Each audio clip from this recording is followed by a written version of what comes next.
कहते हैं। और मेरे हाथ का घिसा हुआ चंदन महाराज कंस को बहुत प्रिय है, इसलिए मैं महाराज के पास जा रही हूँ चंदन लेके। कन्हैया कहने लगे, देवी अगर आप बुरा मत मानो तो थोड़ा थोड़ा चंदन ये मेरे ब्रजवासियों के माथे पर लगा दो। क्या आप लगाओगी?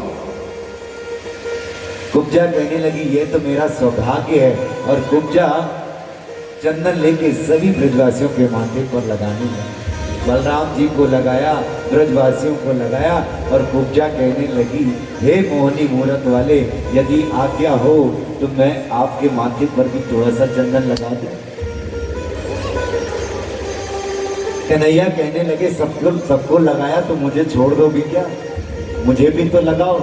और त्रिविक्रा ने हाथ में कुब्जा ने चंदन लिया और कन्हैया के माथे पर लगाने लगी।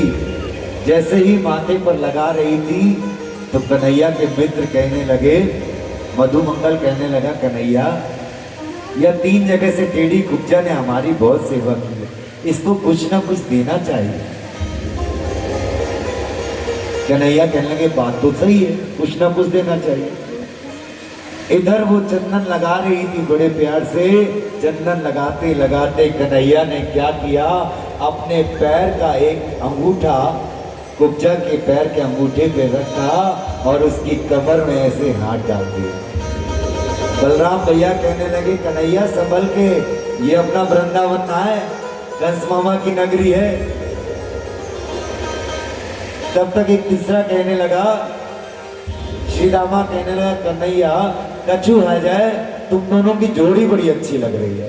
ये भी 3 जगह से टेढ़ी है और तू भी हमेशा 3 जगह से टेढ़ा ही रहता है। और ऐसे ही बात हो रही थी। कन्हैया ने बातों ही बातों में पैर पर पैर रखकर कमर पे हाथ डाल के कुब्जा की ठोड़ी पकड़ के जो झटका दिया है तो 3 जगह से टेढ़ी कुब्जा एकदम सीधी सुंदर सी नारी बन गई है। बोलिए कृष्ण कन्हैया लाल की।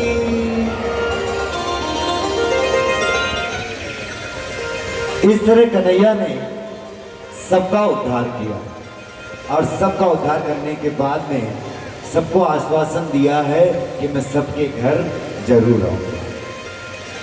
अगले दिन बलराम जी के साथ में कंस की यज्ञशाला में पहुंचे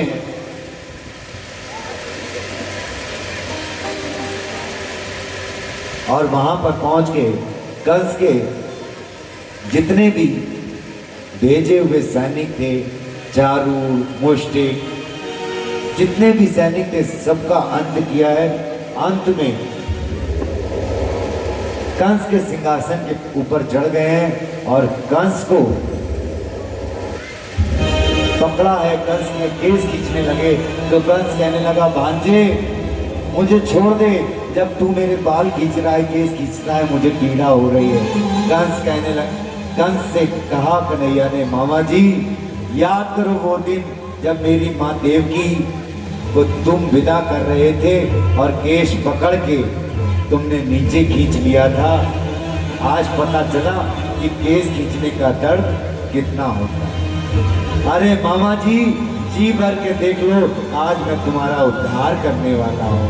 ऐसा कह के कन्हैया ने कंस को ऐसे उठाया है, चारों तरफ घुमाया और नीचे यज्ञशाला में जो पट रहा है, कंस का गोविंदाय नमो नमः। बोलिए कंसवर्धन भगवान की।